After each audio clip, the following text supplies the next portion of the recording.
Hi, my name is Amy Starble. I am an augmentative communication consultant on the Vermont I-Team and the Vermont I-Team Early Intervention Project. And I'm here at the University of Vermont at the Center on Disability and Community Inclusion. And today I'm going to walk you through our early childhood AAC process and how I support teams working with children under the age of 3 to explore AAC options, trial, implement, and engage with kids using early AAC technologies. So first, let me tell you a little bit about the team that I work on. We're an interdisciplinary team comprised of 5 professionals, and we collaborate with all of the children and teams with whom we work. So we have a complex needs special educator, an occupational therapist, a physical therapist, myself as the speech language pathologist, and a family resources consultant. And a family resources consultant is a parent of a child with complex needs who serves as a support for the families with whom we consult. They often connect with her to access different resources and understand some of the educational process because she's walked through that herself. So our referral process starts when a team who is working with the child in early intervention, so that is our birth through 3 system here in Vermont, a team might be working with a particular child who has complex needs, and they are needing some additional ideas, support, and particularly when we're talking about AAC, the speech language pathologist on the team would like assistance in navigating the AAC process and making an informed decision about what AAC tool might be the best match for the child. So typically the kids that are referred who I would connect with are children who aren't participating in a communicative way to the same degree as their peers. They typically have very significant delays in their verbal output, and they tend to be kids who may have just recently received a diagnosis. I consult to a lot of teams working with children on the autism spectrum, as well as children who may have received a genetic diagnosis, or children with complex motor needs, such as kids that maybe have recently been identified as having cerebral palsy. So many of the kids who I consult to have some red flags that would indicate that they're at risk for having complex communication needs in their future. So our first step is that we do a routines-based intake process, and we found that this really gives us such a great picture of the family, the child, the way that they function as a family, and their family priorities. It also really helps us focus on what the child is doing instead of saying, tell me all the deficits and all the test results. It also lends itself to a more interdisciplinary way to share information, so that instead of meeting a team who has a speech language pathologist, an occupational therapist, and a physical therapist, and a teacher of the visually impaired, and me just saying to each of those professionals, okay, tell me exactly about the child's vision and tell me about the child's motor skills. Instead, we use an approach where it's family-led, and the professionals provide information as we walk through the routines of that child's day. And what's great about that is it really gives me a good sense of how the child is meaningfully communicating within their home contexts, within the routines that are meaningful to them. So for instance, we'll start by saying, tell me about the beginning of your day. And the family and team may explain, well, when my child wakes up, they yell out to me, I go in, I pick them up. I sing a little song, we go down and have breakfast. Here's how we interact during that time. Here's what my child eats and how they move their body and how they're using utensils. And so it gives us a really nice interdisciplinary understanding of who this child is in a way that we may not necessarily get if we're just looking at, say, specific test results or reports. It gives us a really functional understanding of the child, and that really informs my AAC process.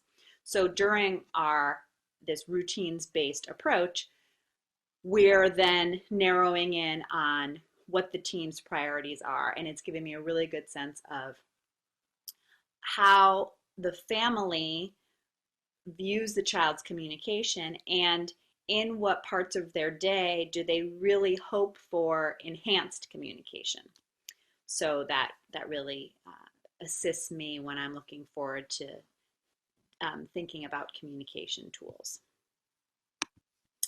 So some additional pieces of information that I really like to gather when I'm first meeting a team and family are a communication dictionary is particularly helpful. And so I just wanted to emphasize that the interdisciplinary team that I work on, we are consultants, which means we collaborate with local teams who are working directly with students in order to provide consultation and training, and in my role to facilitate and guide the augmentative communication process. So I really look to the local team to help me understand who this child is so that I can make recommendations that are appropriate to the child's needs.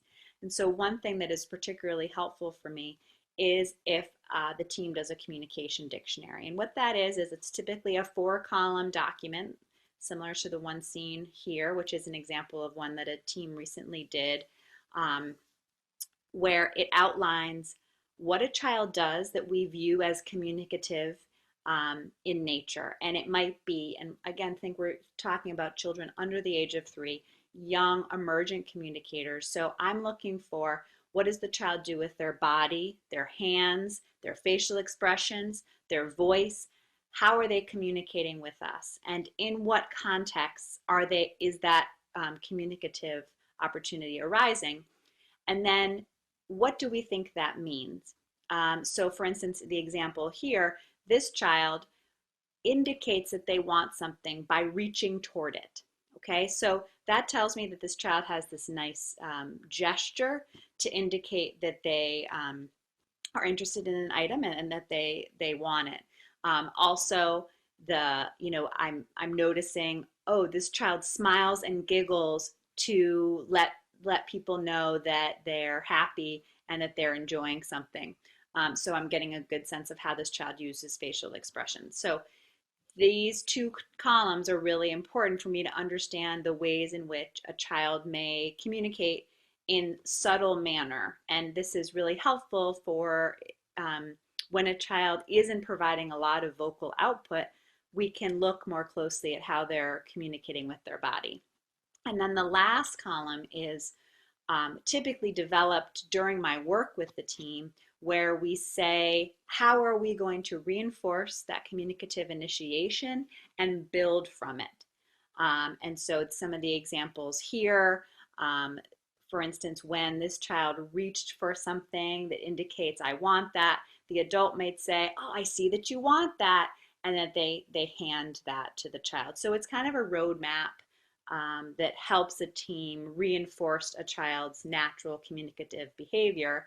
And also, once we develop an AAC system, we're going to fill in that final column and say, okay, when this child smiles and giggles at something, we're going to, on our AAC system, model, oh, it looks like you like that, and we'll activate the word like. So it helps us first see how the child is naturally communicating, and then it allows us to lay on our AAC system when we're trying to teach it and model it in meaningful ways. So this is a really important piece of information for me to get at the onset. Typically, it also informs the communication matrix process.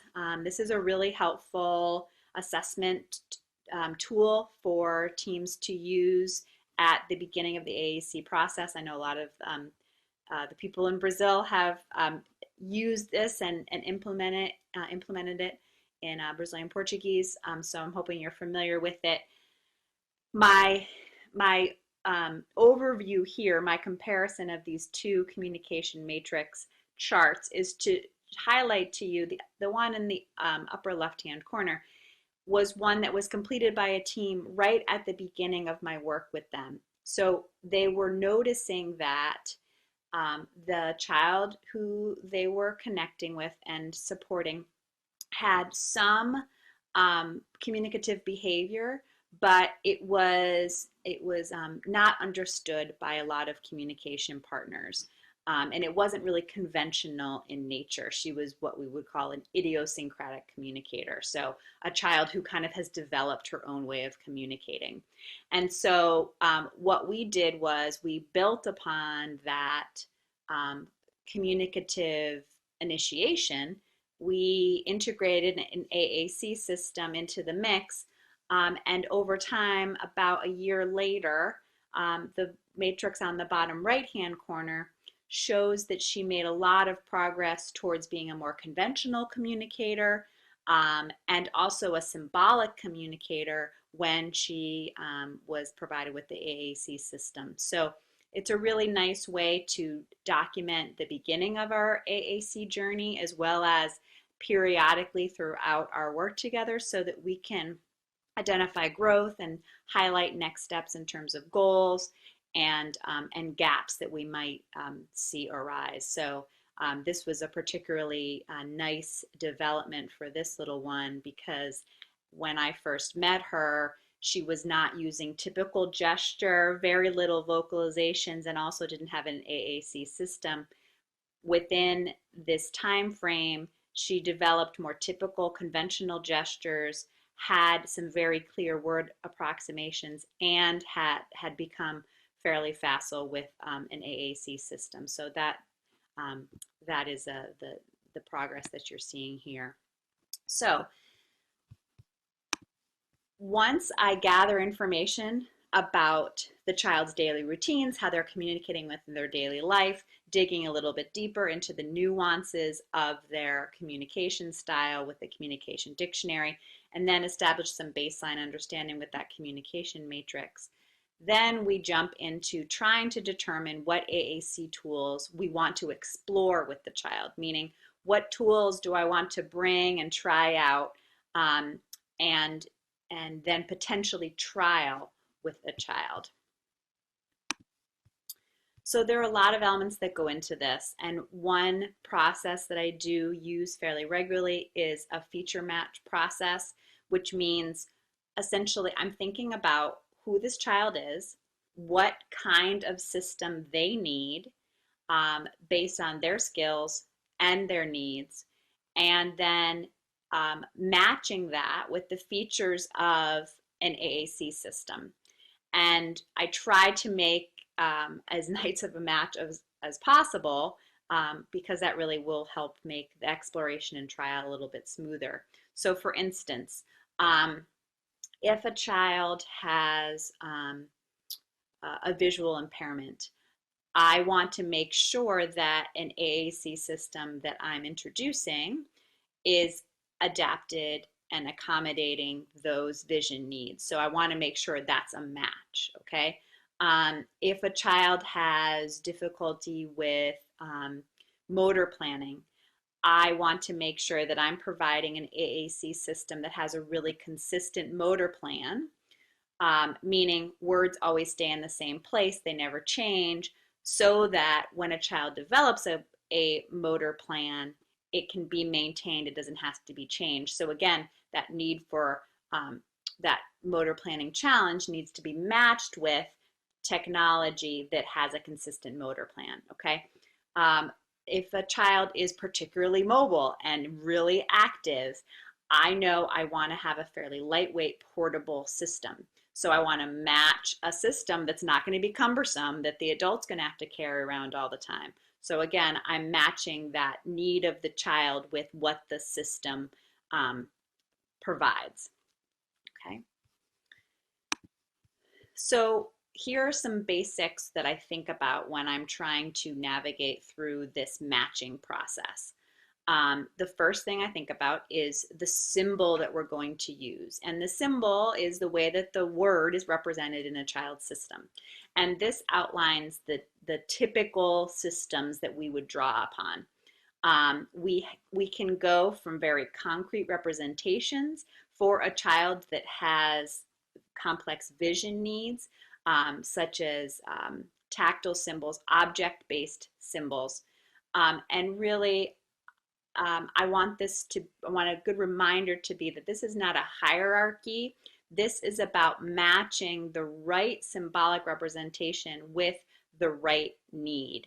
So I only use concrete representations like noun symbols, tactile symbols, when a child has the vision needs that make two-dimensional images inaccessible. Okay, so when a child has intact vision, I really want to make sure that we are exposing them to an icon-based system that can be sustained over time. Because what we know about a photo-based system is that only nouns can be represented with photos. So if we're only using photos, we're really limiting the vocabulary available to a child. And we know that children need to have a variety of core vocabulary. So core vocabulary are versatile, flexible vocabulary that can be used across activities and settings. And that is made up of adjectives, describing words, prepositions, and pronouns.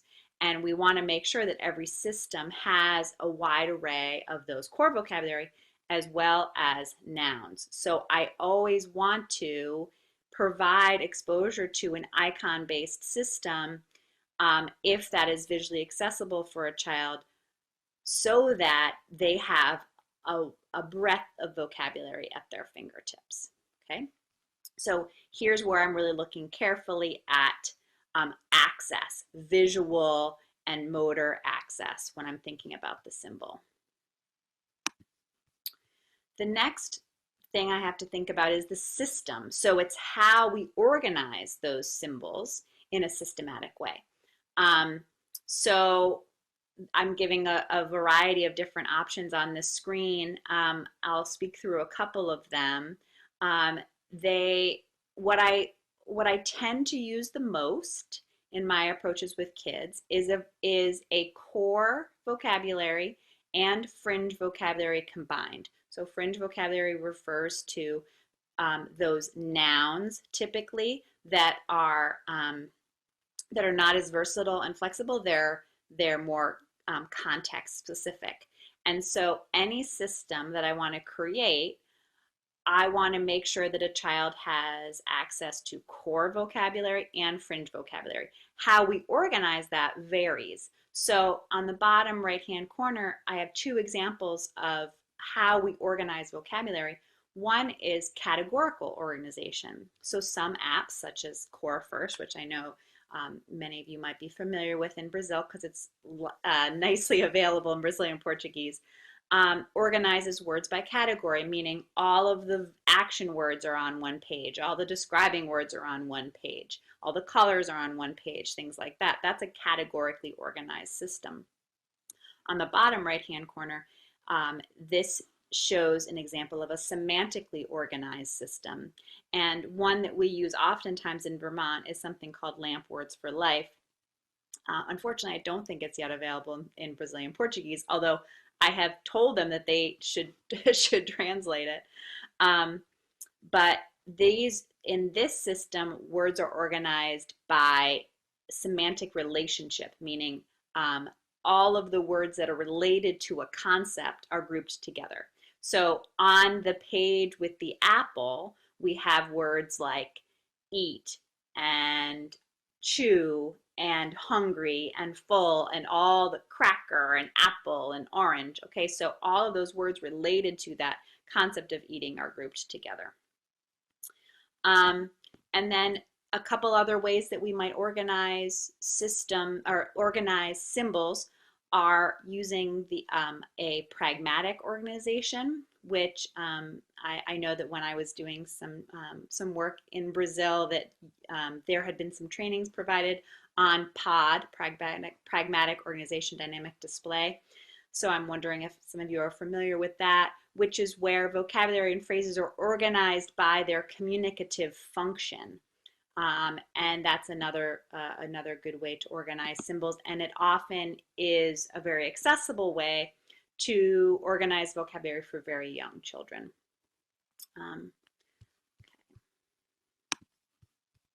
The next thing I have to consider after my symbols and my system are the aid itself. So the tool that I'm going to use to present that symbol, that system of symbols.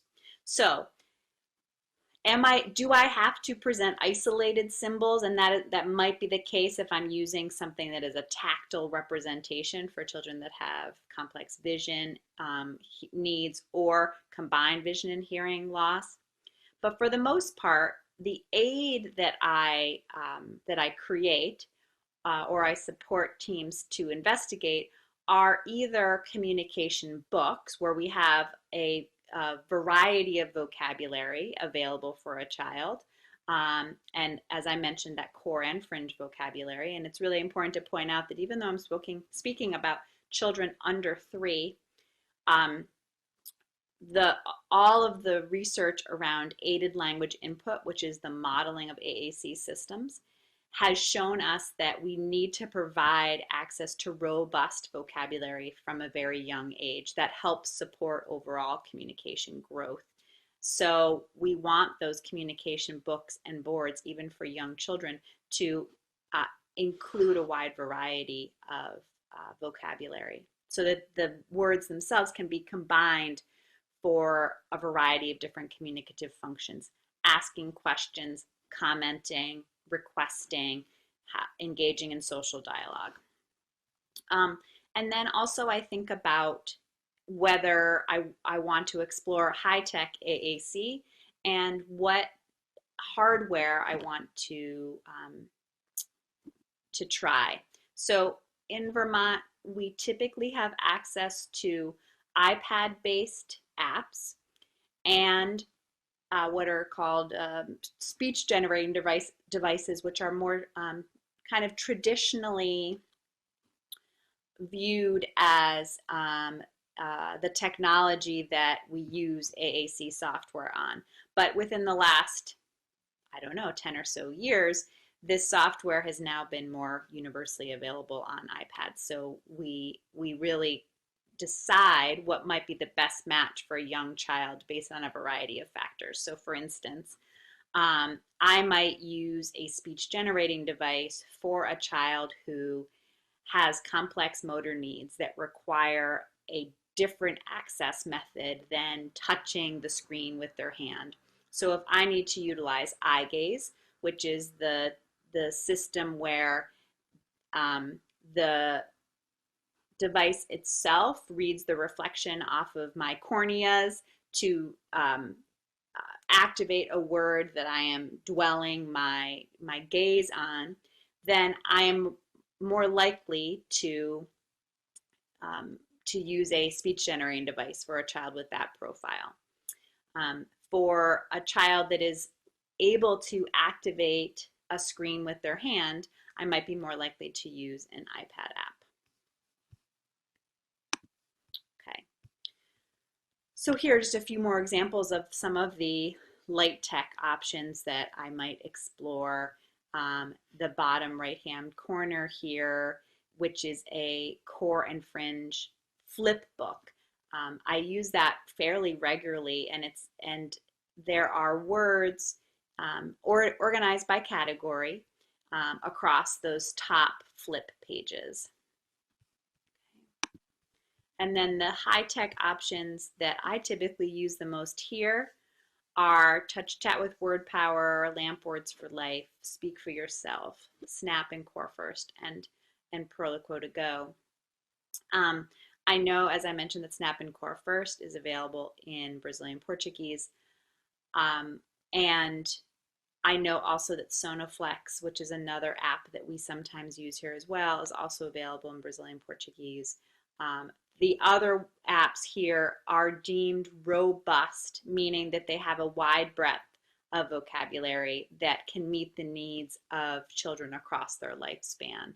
So that's why I really focus on these pieces of technology. Even for young kids, I want to lay the foundation early so that they have the vocabulary that they need to grow with them.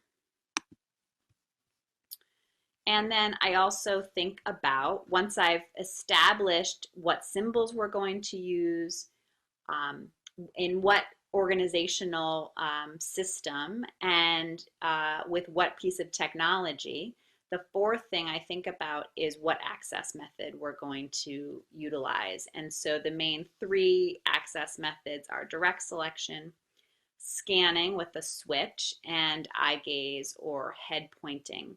And so, as I mentioned when I was talking about the aid or the tools, the access method does inform the tools that we're choosing, because oftentimes a speech generating device might be a better match for a child who's using switch scanning or eye gaze systems. So again, I'm trying to make sure that when we decide our symbols, system, aids, and access methods, that we're taking all the features of the child's needs, all the features at our fingertips with the technology, we're matching those together and making the best guess about what would be most successful for this young child. So once I've taken in all that information and made like I said, my best guess about what might be the best system for a child, I don't then jump right into the trial. What I do is explore some options with the child. So I'll bring the technology directly into the child's home. I'll model the system. I'll look at how the child interacts with the technology, and speak with the family about what feels appropriate and fits their personal family priorities and needs. And so within that exploration visit, I've got my AAC toolbox of my different systems that I'm showing the child and trialing with the child. And then I narrow my focus into, okay, now I know that this is what we want to officially trial with a specific child. So for instance, the other day I went to see a 2-year-old who I knew was likely going to have to use switch access. So I brought a couple different things. I brought a communication device with 2 different kinds of software on it, 3 different kinds of switches, 2 different switch mounts. And we sat down together, myself, the mom, the speech language pathologist, occupational therapist, physical therapist, and we systematically went through, okay, let's try these 2 softwares. Which one seems to be a better match? Let's try these 3 switches. Which one seems to fit her motor needs the best? Let's try these 2 switch mounts. Which one seems to put the switch in the right spot for her? So through that exploration, we were then able to determine what the plan was for trial. We chose one of those switch mounts, we chose one of those specific switches, and we chose one of those 2 AAC softwares that now will be used for the trial process. So then when the trial starts, it's really important whether we're using a high-tech or a light-tech system, meaning a paper-based system or a technology-based system, that we keep some baseline information, and then again at the end of the trial we do some end-line data. And typically for young kids, I like a trial of at least 2 months. Here in Vermont, our funding sources require at least 1 month of data in order to have the information that's needed to submit a funding request. But for young kids under the age of 3, I typically feel like 2 months at the least is the amount of time that we need to get the data that indicates this is going to be a beneficial tool for a child. So this is an example of the baseline and endline scale that myself and my colleague Maureen Nevers created a few years back. And what we wanted to do was tease out these very early emergent AAC use skills so that we could document incremental progress over the course of 1, 2, or 3 months. So some of the first things that I look for are just the child's device acceptance and awareness. Are they allowing it in their personal space? Are they referencing it? Are they observant of the adults who are modeling it with them? And then I start to look at how are they accessing it? Are they reaching for it spontaneously? Are they exploring it with curiosity, kind of with an awareness, or are they rapidly just tapping at it without a pause to hear what's being said? Are they looking to the communication partner after they say a word to await a response? And are they reaching for it in such a way that it's showing that they're noticing, oh, it's my turn to say something. I'm going to use it within an appropriate time of an interaction. So then over time, some of these early access skills build up to intentionality and purposeful use of the AAC tool over time. So these next levels are really where the data collection comes in, where I'm having teams document what are the words that this child is spontaneously using. And the key elements to this that I'm looking at are, I want the child to be using the device to communicate across a variety of communication partners. So typically at least 3 different communication partners: family, speech language pathologist, maybe special educator or extended family. I want them to use it across a variety of settings. And when I say settings, I don't mean physical settings per se, but more activity settings. So yes, they use it during breakfast time. They also use it during playtime, when they're playing with Play-Doh, and then they use it during their bedtime routine. So I'm looking at various times that they're using it. I also am looking at the communicative functions. So are they using it to make requests, to make comments, to ask questions, to label things, all the early communicative functions that we see even very young children using language for. And then within that, are they using a variety of vocabulary? And that's really important for me when I think about young kids, is they may start with nouns, which can happen with typical language development, but we know that core vocabulary, those adjectives, verbs, pronouns, they enter a child's vocabulary fairly early on. And so I really want to see a nice variety of vocabulary even for these young kids. And then I want to see how they respond to open-ended questions. So one of the things that I commonly recommend to families is to say, okay, go to the colors page while you're playing with blocks and say, what color block should we play with? And that example, there is not a right or wrong answer. Anything that child says, the parent just grabs that block. So I want the child to engage in those open-ended communicative opportunities, and that shows me that that they're understanding their role in the conversation, that they have some power over their communication partner, which is really important for young kids to understand. So then we work towards advanced independent access. These are typically not skills that I readily see for kids under 3 during the first 1 or 2 months of their trial, but sometimes they have a really good understanding of categories and they are really motivated by certain categories of words. So, oh, they love animals, so they find that animal folder pretty easily and get into that one. Or they're using a system that has something like predictive branching, which facilitates 2-word phrases. So for instance, some of the systems that we have here, if you activate the word eat, the next page dynamically switches to the food, so then you're able to say eat cracker fairly readily. So that's something that might happen for a young emergent user as well.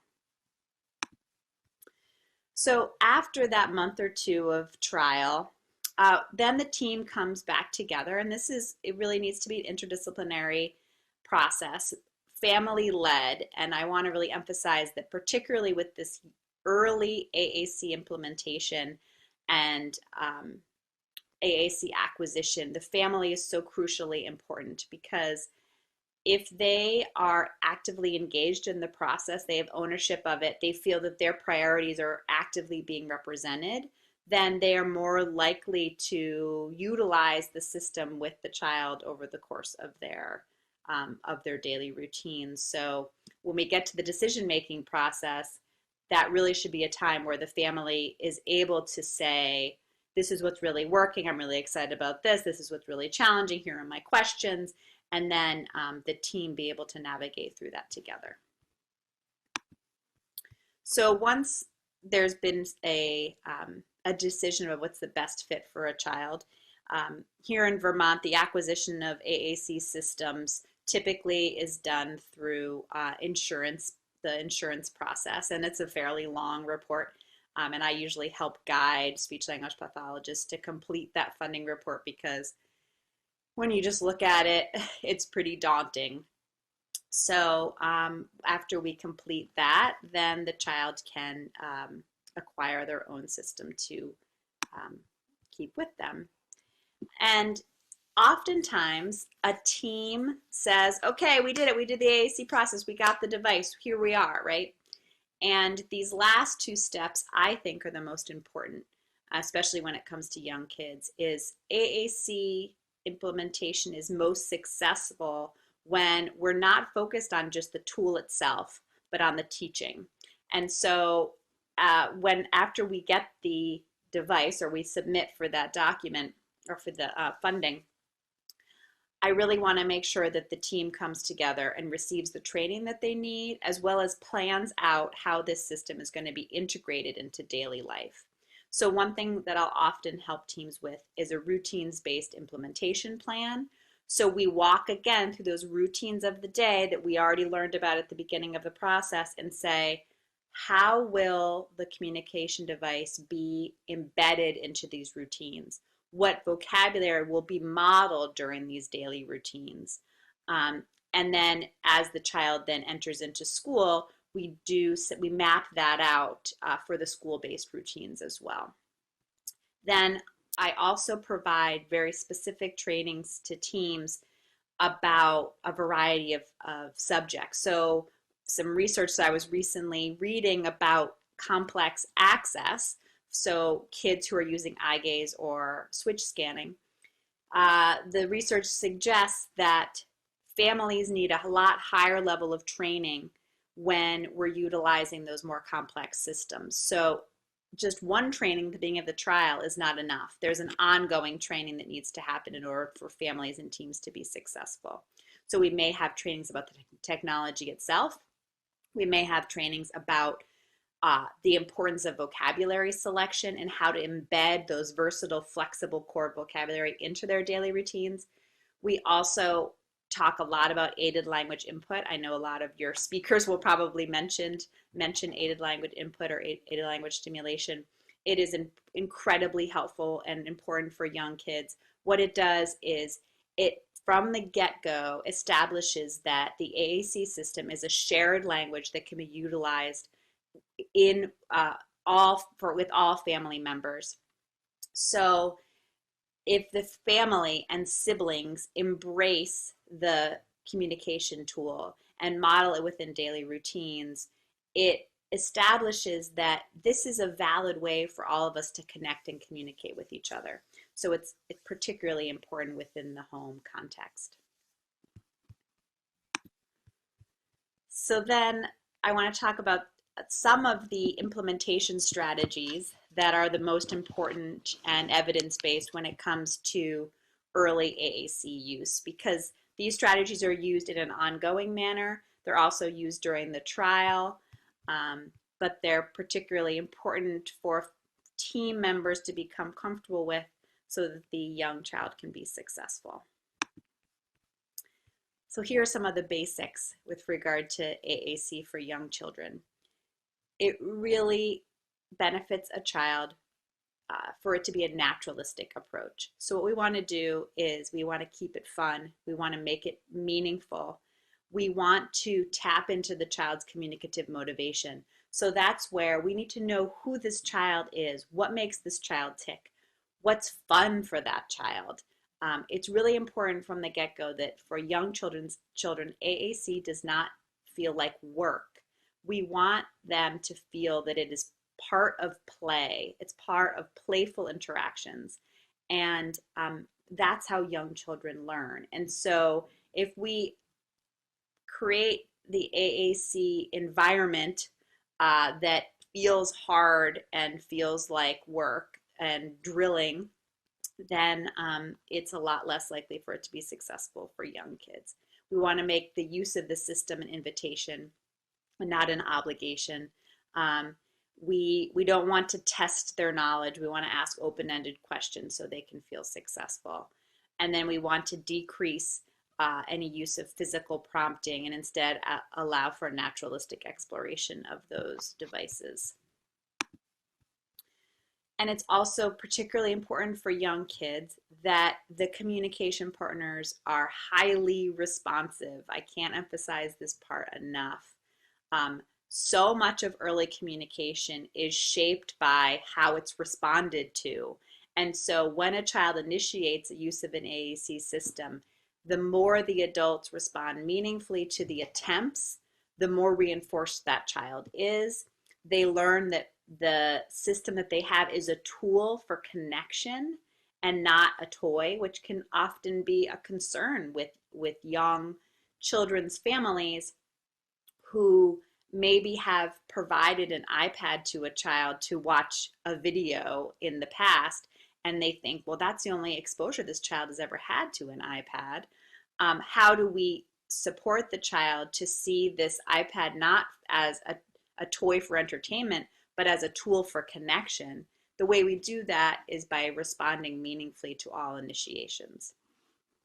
It's also really important that we continue to use language expansion strategies that we know are best practices. So once a child uses a communication system to initiate one word, it is our job as the communication partners to expand from that and model and build. So if a child says the word cracker, we're going to model, oh, it looks like you want to eat a cracker, so that they now have the increased utterance length modeled for them, which helps build and support their expression. It's also really crucial for us to make use of the system an invitation, not an obligation, like I mentioned a minute ago. So the language that we use as the adults needs to be non-directive.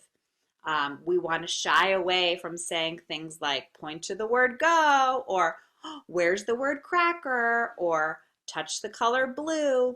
These are very directive statements, and particularly for young kids, they've been shown to just result in real abandonment of the systems because they feel like a test. And so instead, we want to decrease that communicative pressure. And while we're modeling, say, things like, oh, I wonder if you want to tell me about your cat. It looks like you want to go out, right? So we're modeling words that may fit and align with what that child wants to communicate, but we're not directing them to use it in a specific manner. We also want to focus on the fun and interesting and engaging interactions that are naturally created. So I never want the AAC system to be the activity. I want to make sure that the communication starts with a interesting and engaging activity for the child. So for instance, I'll always ask, what does this child like to do? Oh, okay, they love playing with Play-Doh. Great, let's get the Play-Doh out. Okay, let's start playing with Play-Doh.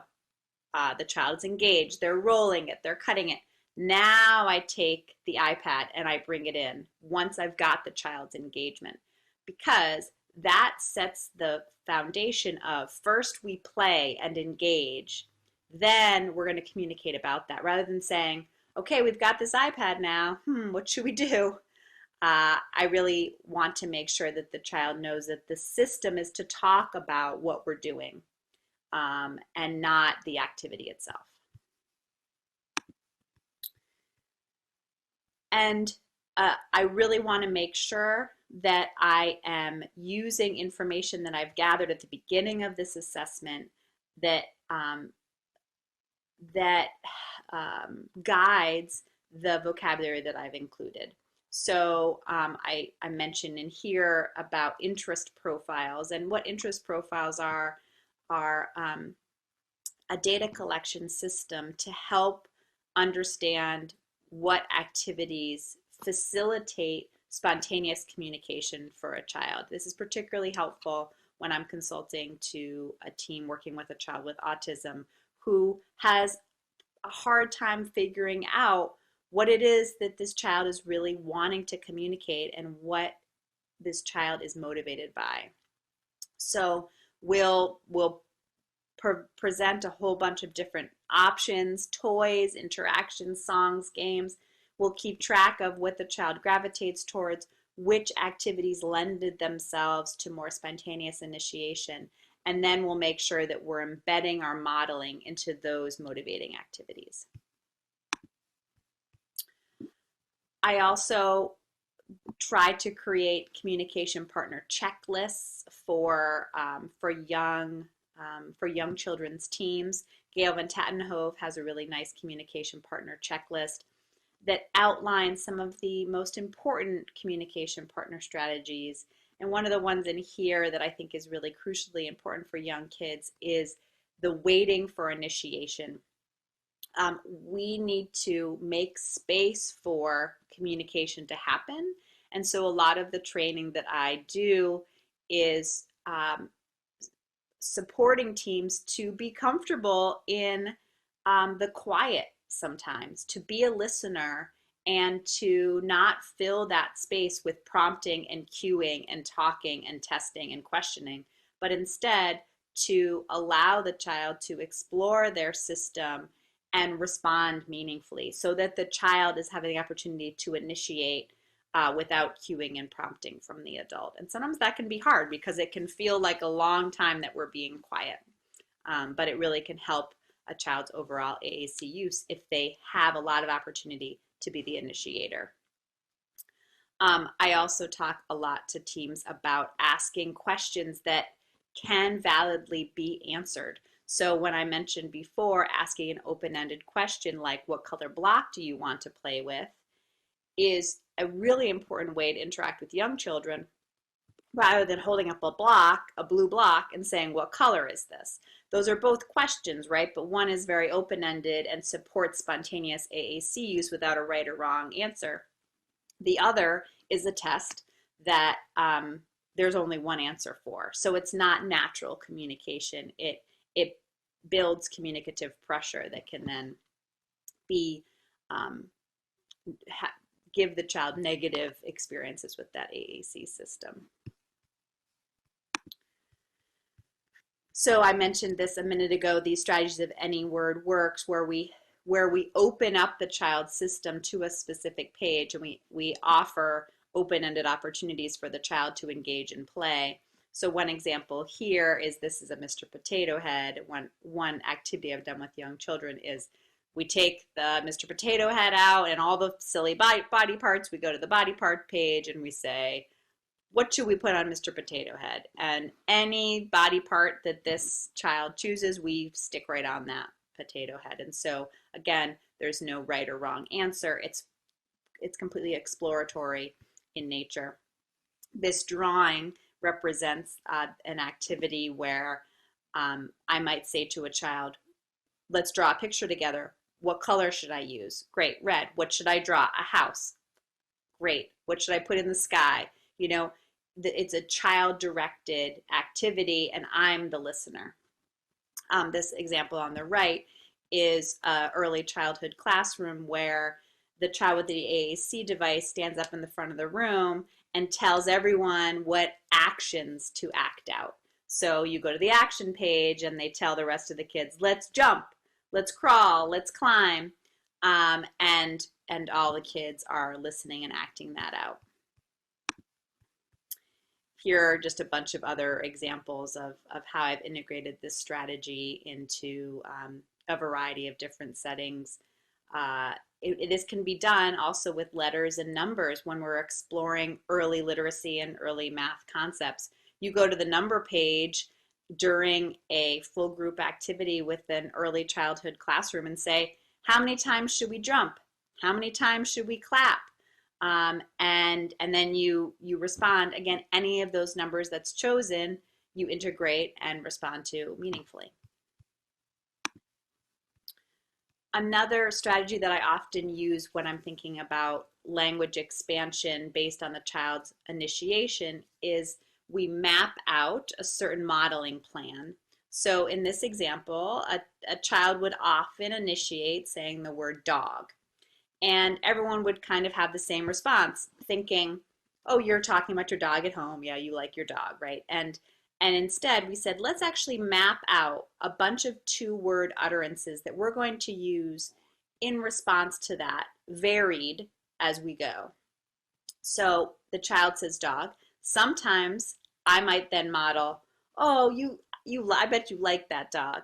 Or the child says dog and we say, I wonder if you're thinking about where that dog is today. And so it's a variety of different ways where we can model those two-word utterances for our language expansion opportunities. I also think it's important to utilize instructional hierarchies so that all team members are using the same kinds of instructional practices in a really systematic way.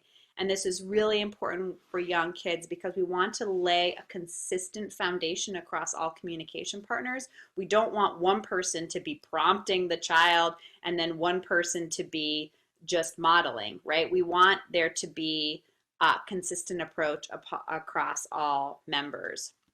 This is an example of one where we mapped out, okay, if we have a specific target word that we're trying to teach, we model that word at least 5 times. We have no expectation of that child using that word expressively.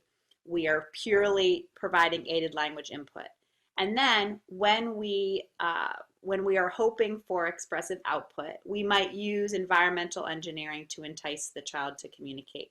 Meaning, we may, if we're playing a song, we might stop the song, right? We then would do an expectant pause. So this is where it's important to wait for initiation, to create the space for initiation.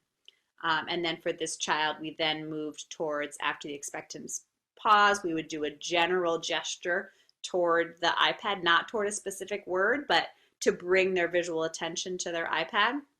And then this child, we also used what's called an occluder, which is like a small picture window that creates an outline around a specific word so that it narrows in the focus for the child to say, hey, this is a word you could use right now, but it doesn't have the adult touch the child at all, and it also doesn't provide a point prompt, which can sometimes result in prompt dependency when we're using that.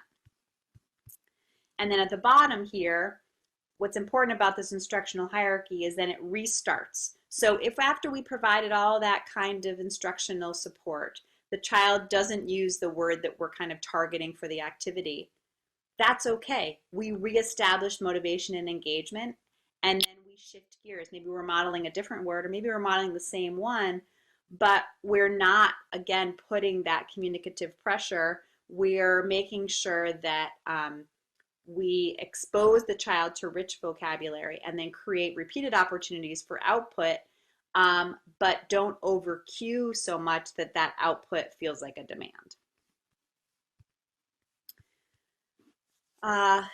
this is just a little bit more about the kinds of routines that we look at when we're doing a routines-based plan. I typically think about play routines and daily routines just a little bit differently in terms of my planning. Play routines are ones that we would establish that look fairly similar every time the child does it. Communication opportunities are embedded into those routines. So it might be that every time we blow bubbles with the child, here's the language we're modeling. Here's what the expectation is in terms of the child's engagement. Daily routines are when we're looking at the daily routines that is specific to the family, like I mentioned earlier about wake up and mealtime and bedtime and bath. And that's really where working with the family to consider what vocabulary makes the most sense during those routines is really important. So for the play routines, I'll often utilize some of the Hannon approaches where we want to make sure that that play routine starts the same way every time. We think about what we expect for the child during their communicative turn. We adjust the routine so that we create the communicative opportunity, and then we repeat. And then we always have a closure at the end of that routine so that they know when it's finished. So an example here with the bubble blowing, there's going to be a predictable element to that, and the child's communicative participation is going to increase over time because we've laid the foundation where the child knows what vocabulary works within this play routine, and we've modeled densely within that. And then within the daily routines, it's really important for us to sometimes outline specific scripts with families so that we know during the book reading routine, here's some of this consistent language we're going to use. So that is the end of my spiel about the early childhood AAC process, and I hope you all enjoyed the content. Thanks again.